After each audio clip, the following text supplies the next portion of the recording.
नमस्कार विद्यार्थी मित्रांनो, मी प्राध्यापक मस्के सर. माझ्या मस्के सर या चॅनलवर तुम्हा सर्वांचे स्वागत आहे. तर विद्यार्थी मित्रांनो, जसे की तुम्हाला माहितीच आहे, आता लवकरच इयत्ता 9वीच्या किंवा सर्व इयत्तांच्या प्रथम सत्र परीक्षा सुरुवात होणार आहेत. त्यामुळे आज मी या व्हिडिओच्या माध्यमातून तुमच्यासमोर एक नमुना प्रश्नपत्रिका आणि त्याचं एक आदर्श सोल्युशन म्हणजे एक आयडियल सोल्युशन या ठिकाणी मी तुम्हाला आजच्या व्हिडिओमध्ये मी तुम्हाला सादर करणार आहे. तर विद्यार्थी मित्रांनो, पेपर 80 मार्काचा आहे. त्याच्यामुळं थोडंसं व्हिडिओ थोडासा लांब होण्याची शक्यता आहे. तरी पण जर तुम्हाला इंग्रजीमध्ये 90 किंवा 90पेक्षा जास्त गुण मिळवायचे असतील तर व्हिडिओ निश्चितच शेवटपर्यंत पाहणं गरजेचं आहे. तर जसं की तुम्हाला माहितीच आहे, या ठिकाणी मी डाव्या बाजूला प्रश्नपत्रिका दिलेली आहे आणि उजव्या बाजूला त्याची उत्तरपत्रिका दिली. आणि उत्तरपत्रिका लिहिताना कशी आदर्श प्रकारे ती कसे सोडवायचं आणि मी सांगितलेल्या पद्धतीने जर तुम्ही उत्तरपत्रिका सोडवली तर निश्चितच तुमचा 15 ते 20% वेळ या ठिकाणी वाचणार आहे. तर तुम्हाला माहितीच आहे की आजचा पेपर जो आपला आहे तो 80 गुणांचा आहे, ज्याच्यासाठी तुम्हाला परीक्षेमध्ये 30 गुण मिळणार आहेत. चला तर मग आजच्या या सोल्युशनला आपण सुरुवात करूया. आपलं जे पहिलं सेक्शन आहे ते आहे लँग्वेज स्टडी, ज्याच्यामध्ये पहिलं आपल्याला एकूण 6 क्वेश्चन असणार आहेत. 6 पैकी कोणतेही आपल्याला 4 क्वेश्चन्स या ठिकाणी सॉल्व्ह करायचे आहेत. पण आपल्याला भरपूर वेळ असतो, 3 तास म्हणजे इंग्रजीच्या पेपरसाठी पुष्कळ आहेत. त्यामुळं आपल्याला लँग्वेज स्टडीमधला एकही प्रश्न सोडायचा नाही, संपूर्ण प्रश्नांना या ठिकाणी म्हणजे आपल्याला सोडवायचं आहे. तर सोडवताना तुम्ही पाहू शकता क्वेश्चन 1A मधला जो 1 आहे, complete the following words by using correct letters. आणि जो उत्तरपत्रिकेचा फॉर्मॅट आहे तो त्या ठिकाणी तुम्ही अतिशय काळजीपूर्वक पाहणं आवश्यक आहे, जेणेकरून तुमचं प्रेझेंटेशन जे आहे ते अतिशय अट्रॅक्टिव्ह दिसेल आणि तुम्हाला जास्त गुणदान मिळायला यामुळे मदत होणार आहे निश्चितच. आता बघा, या ठिकाणी 1A मध्ये आपण या ठिकाणी एकाखाली एक लिहिलेलं आहे. कुठेही मी प्रश्न लिहिलेला नाही, फक्त प्रश्नांचा क्रमांक या ठिकाणी आणि पुढं हे जे आपल्याला मिसिंग लेटर्स आहेत, अर्थ, स्मार्ट, अटॅक, प्लीज, जे मिसिंग लेटर आहेत त्या ठिकाणी मी डार्क केलेलं आहे. तुम्हाला या ठिकाणी फक्त हलकंसं अंडरलाईन करायचं आहे. नंबर 2 ला तुम्ही पाहू शकता अल्फाबेटिकल ऑर्डर, या ठिकाणी मी ऑलरेडी केलेलं आहे. अल्फाबेटिक ऑर्डर पण प्रत्येक प्रश्नामध्ये मी काय केलेलं आहे तर या ठिकाणी एक रेष मारून सेपरेशन दिलेलं आहे. नंबर 3 मध्ये वर्ड पंक्च्युएशन आहे, तर पंक्च्युएशन देखील तुम्ही पाहू शकता ह्या 2 ठिकाणी. पुढचा जो आहे क्वेश्चन 4 मध्ये आपल्याला मोठ्या शब्दापासून कमीत कमी 3 अक्षरी छोटे शब्द तयार करायचे आहेत. या ठिकाणी आपण क्लासरूम्स नावाच्या एका शब्दापासून क्लास, रूम्स, रॅम, सोर, आर्म, मास्ट अशा प्रकारचे 6 शब्द तयार केलेले आहेत. आपल्याला कमीत कमी 4 करायचे आहेत, पण एखादी 2 आपण जास्ती शिकले तरी काही एक फरक पडणार नाही. प्रत्येक प्रश्न झाल्यानंतर तुम्ही पाहू शकता हे अशा प्रकारचं मी सेपरेशन दिलेलं आहे. आणि जर तुमच्याकडे जर पुरेसा वेळ नसेल अशा प्रकारची लाईन मारण्यासाठी तर निश्चित तुम्हाला या ठिकाणी काय करायचं आहे तर तुम्ही या ठिकाणी ती एक लाईन ब्लँक सोडून द्यायची, जेणेकरून तुमची जी उत्तरपत्रिका आहे ती अगदी सुटसुटीत मोकळी दिसणार आहे. वळूया पुढच्या प्रश्नाकडे.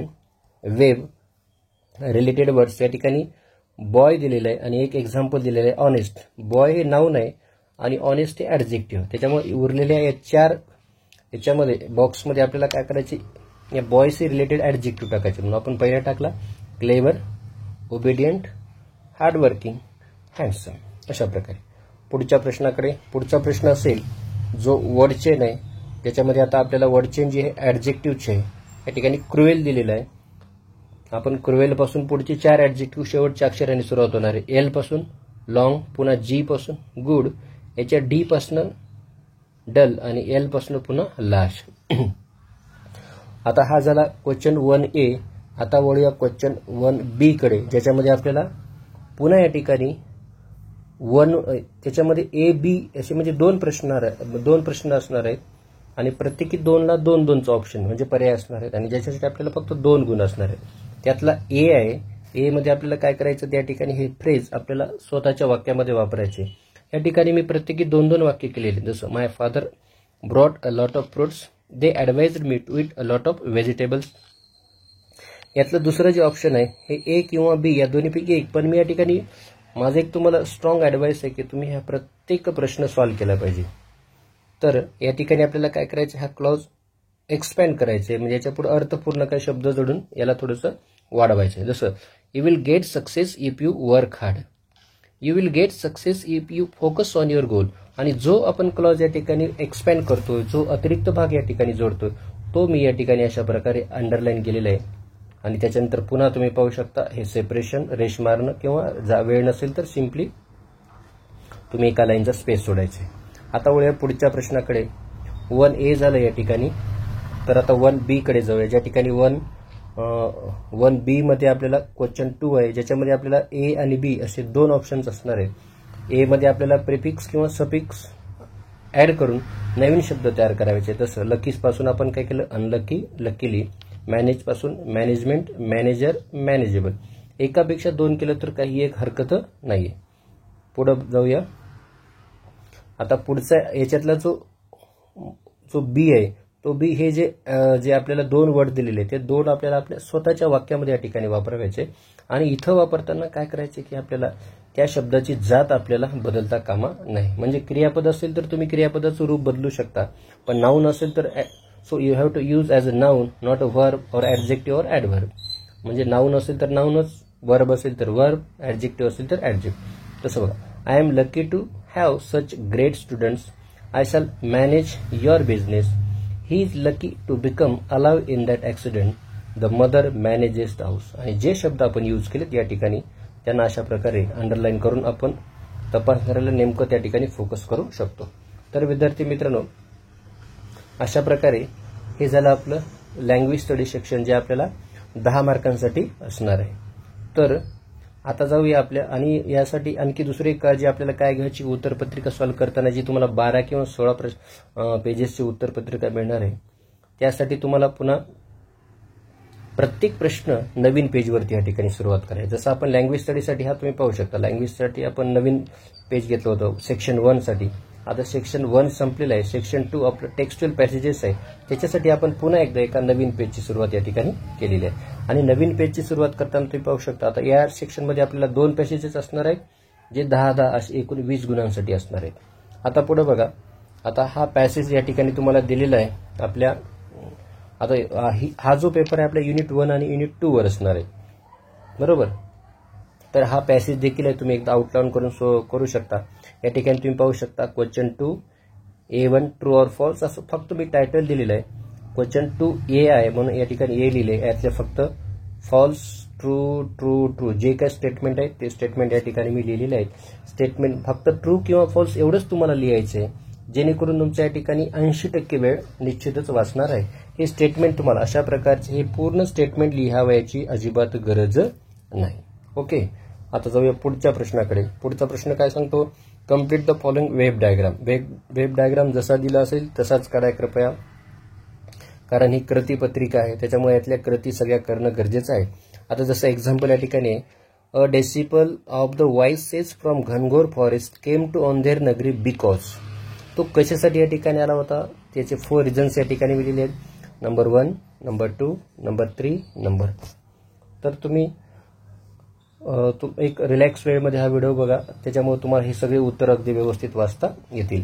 पुन्हा या ठिकाणी मी प्रश्नाचं टायटल दिलेलं आहे वेब डायग्राम, फक्त लांबलचक प्रश्न कोणताही या ठिकाणी लिहिले नाही. क्वेश्चन A3 पाहू शकता, find the describing words for the following nouns. तर या ठिकाणी फक्त मी डिस्क्रायबिंग असं टायटल लिहिलं आहे. एक खासियत आपल्या या सोल्युशनची की मी प्रत्येक प्रश्नाला एक टायटल लिहिलेलं आहे. या ठिकाणी पाहू शकता हे 4 आपले जे काही डिस्क्रायबिंग वर्ड्स आहेत, आणि जे डिस्क्रायबिंग वर्ड्स या ठिकाणी आपण लिहिलेले आहेत त्यांना आपण अशा प्रकारे अंडरलाईन देखील केलेलं आहे. त्यामुळं याच्यामुळं काय होईल तर जो तपासणारा शिक्षक आहे तो नेमका उत्तरावर जाईल आणि त्याचा सुद्धा वेळ या ठिकाणी वाचेल. त्याच्यानंतर A4 फक्त क्रमांक टाकून या ठिकाणी आन्सर्स डायरेक्ट लिहिले आहेत. So no need to write the questions, so you have to put the numbers and then write the answers. A4 do as directed. 1, you have not heard wrong. Number 2, identify the tense, present perfect tense. या ठिकाणी you have heard right, you have not heard wrong, म्हणजे without meaning change न करता आपल्याला या ठिकाणी negative करावायचं होतं. आणि हा जो A5 आहे या ठिकाणी, A5 ला देखील आपण असं टायटल दिलेलं आहे, पर्सनल रिस्पॉन्स. एवढं टायटल प्रश्न लिहावायची आवश्यकता नाही. हा प्रश्न काय होता, do you think that it would be a great idea to settle in a place like Andheri Nagari, why. तर या प्रश्नाचं सुटेबल असं उत्तर या ठिकाणी मी तुम्हाला दिलेलं आहे, जे तुम्ही वाचू शकता. तर हा होता आपला टेक्स्च्युअल पॅसेज नंबर 1. आता जाऊया, हा या ठिकाणी खाली एवढं पेज संपलेलं आहे इथपर्यंत, पण आपल्याला या ठिकाणी काही एक लिहायचं नाही. आपल्याला इथे पुन्हा काय करायचं आहे की ही जागा या ठिकाणी अशीच सोडून द्यायची, म्हणजे हा एवढं उरलेला पेजचा भाग सोडून द्यायचा आहे आणि प्रत्येक नवीन प्रश्न आपल्याला या ठिकाणी नवीन पेजवरती सुरुवात करावायचा आहे. आता question 2B, do the given activities. पुन्हा ते टायटल दिलेलं आहे, कम्प्लीट द टेबल आहे दुसऱ्या पॅसेजमध्ये आपल्याला. आता कम्प्लीट द टेबल हा जो आपला पॅसेज आहे तो कोणता असणार आहे, द नेकलेस नावाचा आपला जो चॅप्टर आहे त्यातला असणार आहे. तो पॅसेज तुम्ही व्यवस्थित बघून घ्या. आणि त्याच्यानंतर जो आपला B1 क्वेश्चन आहे, त्या B1 क्वेश्चनमध्ये who said to home complete the following. या ठिकाणी तुम्ही पाहू शकता की हा टेबल आहे, त्याच्यामुळं याचं उत्तर देखील आपल्याला त्याच फॉर्मॅटमध्ये टेबलमध्ये लिहायचे. जसं या ठिकाणी statement who said to home, 4 statement आहेत या ठिकाणी. मी टेबलच या ठिकाणी अरेंज करून या ठिकाणी आन्सर्स लिहिलेली आहेत. ती तुम्हाला देखील अशा प्रकारचा टेबलच मांडणे गरजेचं आहे. आता वळूया पुढच्या क्वेश्चन B3 कडे. Match the following words with their meaning. इथं B2 क्वेश्चन या ठिकाणी प्रश्नपत्रिकेत आला नाही, पण या ठिकाणी तो तुम्ही पाहू शकता. B2 मध्ये कम्प्लीट द वेब. आता वेबमध्ये आपल्याला एक क्वेश्चन या ठिकाणी लिहिलेला आहे, the drudgery of houseworks which Mathilde came to know. तर याची एक 4 या ठिकाणी वेब देखील जशा तसा ड्रॉ करण्याचा प्रयत्न करा. जे ड्रगरी म्हणजे कंटाळवाणे काम आहेत जे मॅथिल्डेला कराव्याची वेळ आली ती कोणती आहेत, she carried up the water, she wash the dirty linen, she wash the dishes, she carried the garbage down to the street every morning. B3 देखील आपल्या या ठिकाणी जो टेबल आलेला आहे तो टेबल या ठिकाणी आपल्याला असाच कॅरी करणं गरजेचं आहे. आणि ते करताना आपल्याला काय करायचे की अशा प्रकारचे मॅचिंग न करता ह्या 2 पद्धती चुकीच्या किंवा अशा पद्धतीचे आपण करतो, ब्रॅकेटमध्ये ज्यांचे आन्सर्स लिहितो, अशामुळे तपासणाऱ्याचा अधिक वेळ जातो. त्यामुळे आपल्याला काय करायचे की डायरेक्ट तुम्ही अगदी समोरासमोर यांची उत्तरं या ठिकाणी लिहू शकता. जसं grateful, unpleasant, odious, frightening, astonish, surprise, manuscript, something written by hand. पुन्हा B4 do age directed title दिलं प्रश्नाला. आणि जे 2 प्रश्न आहेत, पहिल्यामध्ये आपल्याला क्वेश्चन टॅग आणि दुसऱ्यामध्ये आपल्याला काय करायचंय, begin your sentence with a get, म्हणजे पॅसिव्ह वॉइस करायचे. क्वेश्चन टॅग अशा ठिकाणी तुम्ही अंडरलाईन करू शकता आणि हे डायरेक्ट क्वेश्चन. पुन्हा या ठिकाणी स्पेस, प्रत्येक प्रश्नाला आपण एक लाईन मारलेली आहे आणि सेपरेशन दाखवलेलं आहे. पुन्हा या ठिकाणी B5 क्वेश्चन असा आहे, why do you think who do you think is responsible for Mathilde's tragedy, she herself or her husband, why. की मॅथिल्डीची जी काही ट्रॅजेडी, जी शोकांतिका होती, त्या शोकांतिकेसाठी नेमकं कोण जबाबदार होतं, ती स्वतः होती का तिचा नवरा होता, तर का. तर अशा प्रकारे पुन्हा प्रश्नाला टायटल आणि असं एक सुटसुटीत 4 ते 5 ओळीमध्ये या ठिकाणी मी उत्तर दिलेलं आहे. तर ही उत्तरपत्रिका मी MS वर्डमध्ये तयार केलेली आहे अशा प्रकारची. आणि आता पुन्हा पाहू शकता इथे A5 संपला. पुन्हा आपण सेक्शन 3 ला जाणार आहोत आणि सेक्शन 3 हे पोएट्री सेक्शन असणार आहे. त्या ठिकाणी असं सेक्शनचं टायटल देखील आपल्याला या ठिकाणी प्रत्येक प्रश्नाला या ठिकाणी द्यावायचं आहे. आता सेक्शन 3 मध्ये जे आपल्याला पोएट्री सेक्शन आहे ते आपल्याला 10 मार्कासाठी असणार आहे. याच्यामध्ये 5 मार्काचा एक स्टॅन्झा असणार आहे आणि 5 मार्कासाठी ॲप्रिशिएशन असणार आहे. तर आपण जो स्टॅन्झासाठी क्वेश्चन घेतलेला आहे, hope is the thing with feathers नावाची पोएम आहे, त्याचा आपण एक स्टॅन्झा या ठिकाणी 5 मार्काला देणार आहोत दिले. तर त्याच्यामध्ये पाहू शकता क्वेश्चन 3A पुन्हा डू द गिव्हन ऍक्टिव्हिटीज एवढं टायटल, पुन्हा A1 मध्ये मॅच द फॉलोइंग एवढंच टायटल. आणि मॅच द फॉलोइंग करताना सरळ या ठिकाणी मी समोरासमोर मॅच केलेलं आहे. कसल्याही प्रकारचं ब्रॅकेटमध्ये किंवा असे लिहिण्याची आवश्यकता या ठिकाणी तुम्हाला नाही. म्हणजे hope a bird, keep home, provide comfort, chilliest land, toughest time in life, a crumb, a very small bit. पुढे पाहू शकता पुन्हा या ठिकाणी A2 क्वेश्चन काय, find the phrases lines in the poem that mean the following. म्हणजे या अर्थाच्या ओळी तुम्हाला कवितेतनं शोधायचे आणि त्या जशाच तसं. याला देखील सुटेबल असतं. प्रत्येक प्रश्नाला जर टायटल दिलं नसेल तर तसं एखादं सुटेबल टायटल आपल्याला सुचवावं लागणार या ठिकाणी. जसं फाइंड द फ्रेजेस लाईन्स, मग ती लाईन फक्त लिहिली, क्रमांक टाकला, लाईन लिहिली. या ठिकाणी तुम्ही पाहू शकता की ही इकडची स्पेस मी कशासाठी वापरलेली आहे, ही स्पेस कशासाठी वापरलेली आहे, आणि मूळ प्रश्नांचा क्रमांक असा या ठिकाणी मी इथं वापरलेला आहे. रायमिंग वर्ड्स A3, सी मी, हर्ड बर्ड, स्टॉर्म, वॉर्म. हे झालं आपलं सेक्शन 3 मधलं, म्हणजे जे पोएट्री सेक्शन होतं त्याच्यातला पहिला 5 मार्काचा स्टँजा. आता आपल्याला जायचे यातला क्वेश्चन 3B कडे, की ज्याच्यामध्ये आपल्याला काय करायचंय, ॲप्रिशिएशन ऑफ द पोएम. म्हणजे या कवितेचं ॲप्रिशिएशन लिहायचं आहे. पोएम आहे आपली प्लीज लिसन, बरोबर. ही पूर्ण पोएम तुम्हाला अशा प्रकारे दिली जाईल आणि हे पॉईंट दिले जाते तुम्हाला. मग या ठिकाणी ॲप्रिशिएशन लिहिताना एक काळजी आपल्याला घ्यायची, ती तुम्हाला मी पॉईंटनुसार सांगेल. पहिला पॉईंट टायटल असं पूर्ण वाक्यात लिहायचंय. The title of the poem is please listen. Author, the poem is written by an unknown author. Rhyme scheme, the poem does not follow any rhyme scheme as it is an example of free verse. Question 4, figure of speech. The following figure of speech are used in the poem. आता या प्रश्नासाठी महत्वाचं तर तुम्ही पाहू शकता की आपण या ठिकाणी 1, 2 असे 2 फिगर ऑफ स्पीच या ठिकाणी लिहिलेले आहेत. तर आपल्याला काय करायचं, हा एका गुणांसाठी प्रश्न आहे ना, मग एक फिगर ऑफ स्पीच लिहिला, त्याचं एक्सप्लेनेशन केलं, आणि दुसरा एखादा फिगर ऑफ स्पीच फक्त ज्याचं नाव जरी लिहिलं तरी चालेल. जर तुमच्याकडे वेळ असेल तरच तुम्ही या ठिकाणी एक्सप्लेन करा. Otherwise, no need to explain the second figure of speech. So you have to write only 1 because this point is only for 1 mark. So after that, center idea, theme center idea of the poem. आणि जी theme centre idea असते आपल्याला ही 3 ते 4 म्हणजे at least 3 तरी ओळीमध्ये आपल्याला आली पाहिजे. अशा प्रकारे प्रत्येक पॉइंट लिहून हे असं पूर्ण तुम्हाला थीम सेंटर आयडिया या ठिकाणी लिहायचे. पुन्हा या ठिकाणी पोएट्री शिक्षण आपलं संपलेलं आहे म्हणून हे उर्वरित पेज या ठिकाणी काय केलेलं आहे, सोडलेलं आहे. आता जायचं आपल्याला पुढच्या सेक्शनकडे, जे आपलं सेक्शन आहे कोणतं, तर section 4 non textual passage. So it is for 10 marks. हे आपल्याला 10 मार्कासाठी असणार आहे. ओके, तर 10 मार्कासाठी या ठिकाणी आपण एक पॅसेज घेतलेला आहे की जो डॉक्टर APJ अब्दुल कलाम यांची माहिती सांगतो. पुन्हा क्वेश्चन 4A टायटल दिलेला आहे डू द गिव्हन ऍक्टिव्हिटीज. त्यातला A1 आहे कम्प्लीट. तर कम्प्लीटमध्ये आपल्याला ट्रू और फॉल्सची स्टेटमेंट लिहायची आवश्यकता नाही, पण कम्प्लीट असेल, फिल इन द ब्लँक्स असेल तर या ठिकाणी पूर्ण स्टेटमेंट लिहिलं तर अधिक इम्प्रेसिव्ह होणार आहे. त्यामुळे 1, 2, 3, 4 असे 4 लिहिलेले. आणि जो भाग आपण फिलअप करतोय किंवा कम्प्लीट करतोय किंवा त्याच्यामध्ये टाकतोय तो अशा प्रकारे आपण या ठिकाणी मी अंडरलाईन केलेला आहे, तो तुम्ही पाहू शकता. तर हा झाला आपला A1. त्याच्यानंतर A2 काय सांगतो, complete the web award that Kalam received during his life. तर हा पॅसेज आहे तुमच्या स्क्रीनवरती डाव्या बाजूला. तर the Padma Bhushan in 1981, Padma Vibhushan 1990, Indira Gandhi award for national integration and Bharat Ratna in 1997 अशा प्रकारे. तर पुढं हा A3 fill in the blanks. पुन्हा टायटल दिलं. प्रत्येक प्रश्न संपल्यानंतर ही जी काही सेपरेशन आहे ते सेपरेशन मी या ठिकाणी दिलेलं आहे, कारण माझ्याकडे वेळ आहे. पण तुमच्याकडे वेळ नसेल तर तुम्ही फक्त काय करू शकता, तर फक्त लाईन सोडू शकता. तर पुन्हा हे A3 मध्ये 1, 2, 3, 4 असं दिलेलं आहे.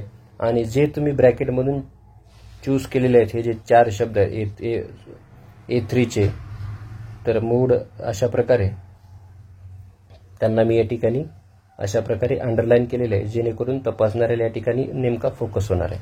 पुन्हा A4 do as directed. Kalam road several books. तर या ठिकाणी सेव्हरल बुक हा भाग अंडरलाईन होता, त्यासाठी जो प्रश्न आहे आपण व्हॉट डिड कलाम राईट. आणि दुसरा जो आहे Kalam earn a degree in aeronautical begin with a degree. या ठिकाणी a degree was earn in aeronautical engineering by Kalam. A5 question पुन्हा पर्सनल रिस्पॉन्स. या ठिकाणी काय, who is your role model, write few lines about him. जो तुमचा role model आहे, आदर्श आहे, त्याच्याबद्दल तुम्हाला या ठिकाणी 3 ते 4 ओळीमध्ये लिहायचा आहे. जो तुमचा रोल मॉडेल तो कुणी असेल, मग कोणत्या क्षेत्राचा असेल. या ठिकाणी आपला कोणता क्वेश्चन संपलेला आहे, तर या ठिकाणी आपला क्वेश्चन 4A अनसीन पॅसेज होता, जो की नॉन टेक्स्च्युअल पॅसेज होता. आता 4B मध्ये आपल्याला याच पॅसेजची काय करायची आहे, तर समरी रायटिंग करायची. आणि विद्यार्थी मित्रांनो, हा प्रश्न संपला. पुन्हा मी हे पेज ब्लँक सोडलेलं आहे आणि या नवीन प्रश्नाची सुरुवात नवीन पेजवरती केलेली आहे. तर आता बघा, समरी रायटिंगमध्ये या ठिकाणी मी सुटेबल असं टायटल दिलेलं आहे, ज्या टायटलसाठी आपल्याला 1 गुण असणार आहे. Doctor APJ Abdul Kalam the missile man of India. He summary writing करताना याचं आपल्याला कसं आहे की 1 मार्क हा टायटलसाठी असणार आहे, 1 मार्क फॉर टायटल, आणि जे पॉइंट्स जे ग्रॅमॅटिकल कन्स्ट्रक्शन आहे याचं, या ग्रॅमॅटिकल कन्स्ट्रक्शनसाठी आपल्याला 1 गुण मिळणार आहे. आणि पुन्हा जे या अनसीन पॅसेजमध्ये जे आपण पॉइंट्स कव्हर करतो त्या पॉइंट्स कव्हरिंगसाठी आपल्याला 3 असे एकूण 5 गुण आपल्याला या समरी रायटिंगसाठी असणार आहेत.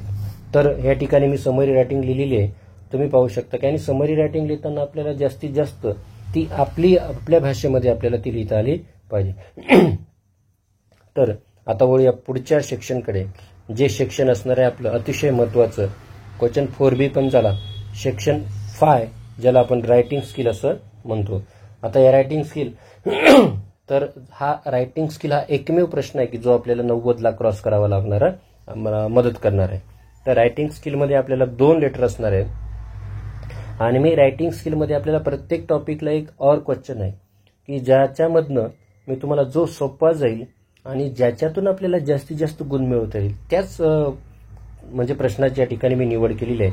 आणि माझा तुम्हाला सर्वांना सल्ला देखील असाच असेल की तुम्ही कदाचित ह्याच प्रश्नांची निवड उत्तरे लिहिताना करावी. आता सेक्शन V मध्ये लेटर रायटिंग आहे. या ठिकाणी लेटर रायटिंगमध्ये आपल्याला पुन्हा काही मुलांच्या चुका त्या ठिकाणी कुठे होतात, ती ही जी सूचना आहे या ठिकाणी, ही सूचना ते काळजीपूर्वक वाचत नाही, कारण याच सूचनेमध्ये पत्र लिहिणाऱ्याचे नाव, पत्ता वगैरे त्या ठिकाणी दिला असतो. मग ते घाईमध्ये या ठिकाणी काय करतात, आपलंच नाव किंवा XYZ ABC काहीतरी लिहितात आणि त्यांचं मार्क्स काय होतात त्या ठिकाणी कमी होतात. म्हणून या ठिकाणी दिलेल्या प्रश्न तुम्ही सूचना काळजीपूर्वक वाचणं गरजेचं आहे. आता बघा तुम्हाला काय म्हटलंय, imagine you are Shivangi Patil residing at 47 Raman Bagh Satara. म्हणजे या ठिकाणी नाव पण दिलेलं आहे पूर्ण आणि ॲड्रेस पण दिलेला आहे. म्हणजे आपल्याला नाव किंवा ॲड्रेस आपल्याला टाकायची गरज नाही. पत्राचा विषय या ठिकाणी तुमच्या समोर मी स्क्रीनवरती दिसतोय, त्याच्यानुसार मी या ठिकाणी इन्फॉर्मल लेटर लिहिलेलं आहे. तर इन्फॉर्मेटर लिहिताना तुम्ही पाहू शकता, जे ब्लॉक फॉर्मॅटमध्ये असेल म्हणजे सगळ्या बाजू उजवीकडनं ही एक संपूर्ण लाईन एका ठिकाणी एकाच लाईनमध्ये आली पाहिजे. आणि लेटर पूर्ण आपल्याला एकूण 3 पॅरेग्राफमध्ये लिहिता येतील. पहिल्या पॅरेग्राफमध्ये म्हणजे जो पत्राचा मायना असतो तुम्हाला, त्याच्यामध्ये पत्राचा मूळ विषय या ठिकाणी येणार नाही. आणि अशा प्रकारे इन्फॉर्मल लेटरची एंडिंग 3 पॅरेग्राफ, शेवटी एंडिंग केली या ठिकाणी with love your loving friend, आणि या ठिकाणी वर लिहिलेलं आपण नाव. तर हे अशा प्रकारे आपण लेटर रायटिंगमध्ये आपण इन्फॉर्मल लेटर म्हणजे जे कौटुंबिक पत्र लिहिलेलं आहे, जे आपल्याला खूप सोपं जाणार आहे, की जे आपल्याला हमखास 4, 4.5 अगदी 5 सुद्धा मार्क्स मिळवून देणार आहे. 3 सुटेबल असे या ठिकाणी मी पॅरेग्राफ केलेले आहेत. आणि सर्वात महत्त्वाची म्हणजे प्रत्येक रायटिंग स्किलची सुरुवात मी नवीन पेजवरती या ठिकाणी केलेली आहे. किंबहुना प्रत्येक नवीन प्रश्नाची सुरुवात आपण नवीन पेजवरती करणं गरजेचं आहे, जेणेकरून आपली उत्तरपत्रिका इम्प्रेसिव्ह होईल. आता वळूया पुढच्या प्रश्नाकडे, जो असेल आपला क्वेश्चन 5B, ज्याच्यामध्ये आपल्याला 2 ऑप्शन्स असणार आहेत, एक डायलॉग रायटिंग आणि दुसरा ड्राफ्टिंग द स्पीच. तर विद्यार्थी मित्रांनो, तुम्हाला जास्तीत जास्त गुण मिळवण्याच्या दृष्टिकोनातून डायलॉग रायटिंग हा प्रश्न अतिशय सोपा आहे. म्हणून माझा तुम्हाला सल्ला राहील की तुम्ही तोच निवडावा. त्याच्यामध्ये पहिला जो असतो, ज्या ठिकाणी तुम्हाला पाहू शकता, prepare a dialogue from the jumbled sentences. या ठिकाणी जम्बल्ड सेंटेन्सेस आहेत, म्हणजे वाक्यांचा क्रम बदललेला आहे. तो क्रम फक्त व्यवस्थित लावून आपल्याला या ठिकाणी 1 मार्क मिळणार आहे. आणि दुसऱ्यामध्ये 2 साधे प्रश्न आणि त्यांचे साधे उत्तर असणार आहेत, याच्यासाठी आपल्याला 1 गुण मिळणार आहे. आणि यातला जो सी क्वेश्चन आहे, त्याच्यामध्ये आपल्याला दिलेल्या एका थीमवरती डायलॉग काय करायचे, तयार करायचे. आणि डायलॉग तयार करताना मिनिमम 3 मिनिंगफुल एक्सचेंजेस पाहिजे या ठिकाणी, म्हणजे इकडनं 3 आणि इकडनं 3. तर आपल्याला या ठिकाणी 1, 1 + 3 म्हणजे असे एकूण 5 मार्क्स असणार आहेत. आणि हमखास हा सोपा टॉपिक आहे दिलेला. फक्त डायलॉग तयार करताना आपल्याला काय करायचे की आपण जी काही थीम दिलेली आहे, जसं या ठिकाणी काय दिलेली, importance of early morning walk, ती थीम विसरता कामा नये आणि आपल्या डायलॉग भरकटता कामा नये. बरोबर. आता 3 म्हणजे 3 मध्येच आपली थीम आपल्याला एंटायर फिलअप होणार नाही, आपण जास्तीचे करू शकतो, पण जास्तीचे केले तरी पण विषयापासून ती डायलॉग रायटिंग भरकटता कामा नये. तर अशा ठिकाणी आपण बघा, आपण हे A केलं, B केलं, त्याच्यानंतर आता हा C मध्ये आपण या ठिकाणी किती जवळपास 1 2 3 4 5 6 7 8 9 10 म्हणजे आपण किती ऑलमोस्ट 10 मिनिंगफुल एक्सचेंजेस या ठिकाणी आपण केलेले आहेत. पण आणि हे एक्सचेंजेस करताना कुठेही मी या ठिकाणी थीमपासनं भरकटलेलो नाही. आता वळूया पुढे. पुढचा आता या ठिकाणी आपण डायलॉग रायटिंग आहे, त्याच्यामुळे स्पीच रायटिंगकडे जायची आपल्याला गरज नाही. आता पुढचा जो प्रश्न आहे तो क्वेश्चन 6A जो असेल इन्फॉर्मेशन ट्रान्सफर, ज्याच्यामध्ये आपल्याला A1 और A2 दोन्हीपैकी एक प्रश्न सोडायचे. A1 असणार आहे नॉन व्हर्बल टू व्हर्बल आणि A2 असणार आहे व्हर्बल टू नॉन व्हर्बल. आणि हमखास आपल्याला गुण मिळवून देण्यासाठी हमखास जो आपला जो एक जमेची बाजू असणार आहे ती म्हणजे आपला व्हर्बल टू नॉन व्हर्बल, ज्याच्यामध्ये आपल्याला 100% 5 पैकी 5 गुण मिळणार आहेत. तर या ठिकाणी काय करायचं आपल्याला, तर हा जो एक टेबल दिलेला आहे, टेबल मधली जी माहिती आहे ती आपल्याला अशा प्रकारे कम्पेअर करायची ह्युमन्स आणि रोबोट्समध्ये. आता ती करताना मी या ठिकाणी काय काळजी घेतली तुम्ही पाहू शकता. तर तो अशा प्रकारे हा टेबल असेल. ह्युमन्स या ठिकाणी पॉईंट्स 1 2 3 4 5 दिलेले आहेत, पण मी 6 7 जास्तीच ऍड केले आहेत. तुमच्याकडे वेळ असेल तर निश्चितच करा. आणि दोन्ही पॉईंट्स कम्पॅरिझनचे दोन्ही पॉईंट हे समोरासमोर सुरू झाले पाहिजे. अगदी समोरासमोर संपले नसले तरी चालतील, पण त्यांचा सुरुवात मात्र समोरासमोरच झाली पाहिजे. मग अशा प्रकारे वेळ असेल तुमच्याकडे तर त्या ठिकाणी तुम्ही एक सेपरेशन करा लाईन मारणं, आणि जर वेळ नसेल तर सिम्पली एक लाईनचा काय करा तुम्ही स्पेस सोडा. जसं बघा robot is a machine, humans are organic individuals. आता ह्या ठिकाणी पाहू शकता पुन्हा हा बघा, a robot is often electrically powered, humans need food to sustain. आता ह्या पॉईंटसाठी आपल्याला या ठिकाणी 2 ओळी लागल्या, पण हा पॉईंट काय झाला एकाच ओळीमध्ये संपला. तरी पण 5व्या पॉईंटची सुरुवात आपण काय केलेली आहे एकाच ओळीपासून, म्हणजे इथला 5वा एकच आणि इथला 5. आणि तुम्ही पाहू शकता कशा प्रकारे हे जे आपण आपलं टेबल आहे जो कसा इम्प्रेसिव्ह अतिशय सुटसुटीत या ठिकाणी दिसत आहे. आणि या हमखास 5 पैकी 5 म्हणजे 5 पैकी 5च या ठिकाणी गुण तुम्हाला निश्चितच मिळणार आहे जर अशा प्रकारचं तुम्ही जर प्रेझेंटेशन जर तुमचं चांगलं असेल तर. आता हा झाला इन्फॉर्मेशन ट्रान्सफरचा. आणि हा जो नॉन व्हर्बल टू व्हर्बल आहे तो अशा प्रकारे या ठिकाणी एखादा टेबल असेल, ट्री डायग्राम असेल, फ्लो चार्ट असेल, पाय चार्ट असेल, वेब डायग्राम असेल, याच्यापासून आपल्याला अशा प्रकारचा पॅरेग्राफ रायटिंग करायची ज्याच्यामध्ये आपण ग्रॅमॅटिकली मिस्टेक्स होण्याची शक्यता असते. त्याच्यामुळं त्या चुका टाळण्यासाठी आणि जास्तीत जास्त गुण मिळवण्यासाठी आपण व्हर्बल टू नॉन व्हर्बल A2चा पर्याय या ठिकाणी निवडलेला आहे, म्हणजेच व्हर्बल टू नॉन व्हर्बलचा. आता याच्यामध्ये आपल्याला भरपूर असणार आहे. याच्यामध्ये आपल्याला 1 नंबरला टेबल असतो, फ्लो चार्ट असतो, पाय चार्ट असतो, ट्री डायग्राम असतो किंवा डूज और डोंट्स देखील या ठिकाणी तुम्हाला असतात. आता वळूया पुढच्या प्रश्नाकडे जो असेल क्वेश्चन 6B, ज्याच्यामध्ये आपल्याला असणार आहे expand the theme. Expand the theme मध्ये इथे सुद्धा आपल्याला 2 प्रश्नांचा ऑप्शन आहे, एक न्यूज रिपोर्ट रायटिंग आणि दुसरी या ठिकाणी डेव्हलपिंग अ स्टोरी. तर स्टोरी डेव्हलप करताना आपल्याला म्हणजे आता या ठिकाणी तुम्हाला मी काय सल्ला देईल बघा. तर पुन्हा पेज संपलं, नवीन पेज, नवीन प्रश्न, नवीन पेजवरती. तर या ठिकाणी माझा तुम्हाला सल्ला असेल की तुम्ही डेव्हलपिंग स्टोरीकडे जा, कारण ज्याच्यामुळे तुम्हाला जास्तीत जास्त 3.5-4 पर्यंत मार्क अगदी सहज पडू शकतात. तर मी तर या ठिकाणी स्टोरी डेव्हलपिंग स्टोरी केलेली आहे आणि ती स्टोरी आपल्याला दिलेली आहे, बिगिनिंग आहे. ज्या स्टोरीसाठी आपल्याला काय करायचं, एक सुटेबल असं टायटल देखील देणं गरजेचं आहे. आणि स्टोरी लिहिताना मोस्टली आपण सिंपल पास्ट केलेला पाहिजे. आणि ही जी बिगिनिंग आहे त्या बिगिनिंगनुसारच तुमची स्टोरी पुढे डेव्हलप झाली पाहिजे. तर बिगिनिंग काय दिली आपल्याला ठिकाणी, once I was alone at home, my parents had gone to another village. आणि पुढची स्टोरी तुम्हाला इमॅजिन करून पूर्ण करायची आहे. त्या ठिकाणी मी या स्टोरीला असं माय ब्रेव्ह डीड असं टायटल दिलेलं आहे. स्टोरी तुम्ही काय करू शकता, वाचू शकता तुमच्या स्क्रीनवरती.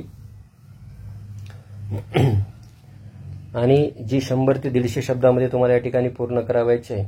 आणि स्टोरी रायटिंगमध्ये तुमच्या टायटलसाठी 1 मार्क्स, तुमच्या ग्रॅमॅटिकल कन्स्ट्रक्शनसाठी काही मार्क्स, तुमचे जे पॉईंट्स कव्हरिंग आहे, तुमची जी काही थीम आहे त्याच्यासाठी इतर सुद्धा देखील, म्हणजे मार्किंग स्कीम करताना ह्या सगळ्या गोष्टी लक्षात घेणं गरजेचं आहे. तर विद्यार्थी मित्रांनो, आता वळूया आपल्या पुढच्या प्रश्नाकडे. जो पुढचा प्रश्न आणि शेवटचं सेक्शन असेल सेक्शन 6 स्किल डेव्हलपमेंट, ज्याच्यामध्ये एकमेव प्रश्न असणार आहे ट्रान्सलेशन. बरोबर.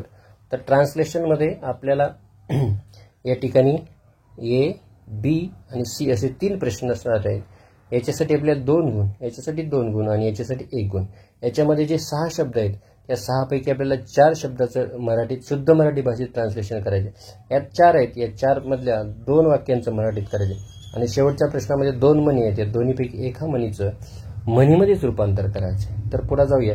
या ठिकाणी मी कुठेही प्रश्न लिहिलेला नाही, डायरेक्ट ह्युमरस, क्रमांक फक्त अचूक, विनोदी, प्रसिद्ध, भाषा, महत्वाचे, सामान्य, अचानक.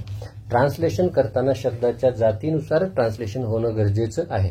जसं ह्युमरस हे ॲडजेक्टिव्ह आहे, याला विनोद असं नाही म्हणता येणार आपल्याला, तर काय म्हणता येते, विनोदीच असल्यावं लागेल. पुन्हा पुढचा प्रश्न बी मध्ये 4 वाक्य.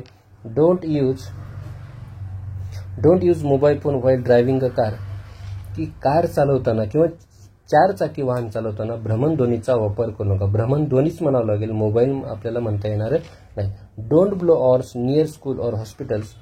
हॉर्स म्हणजे भोंगे, शाळा आणि रुग्णालयांच्या शेजारी भोंगे वाजवू नका. Use helmet while riding a bike. दुचाकी चालवताना शिरस्त्राणाचा वापर करा. Follow the traffic rules. रहदारीचे नियम पाळा. इथे देखील फक्त प्रश्न आणि त्यांचं ट्रान्सलेशन. कुठेही प्रश्न या ठिकाणी मी लिहिलेला नाही. आणि शेवटचा सी, जर दोन्हीपैकी एका म्हणीचं आपल्याला काय करायचे, म्हणीचंच रूपांतर करायचे आपल्या मातृभाषेत. टिट फॉर टॅट, जशास असते. नो पेन नो गेन, कष्टाविना फळ. तर विद्यार्थी मित्रांनो, अशा प्रकारे आपण ही एकूण 80 मार्कांची इयत्ता 9वी साठी प्रथम सत्राची एक आदर्श प्रश्नपत्रिका आणि उत्तरपत्रिका या ठिकाणी मी तुमच्यासाठी सादर केलेले या व्हिडिओच्या माध्यमातून. तर तुम्ही अशा प्रकारे प्रेझेंटेशन देऊन जास्तीत जास्त गुण या ठिकाणी मिळवू शकता.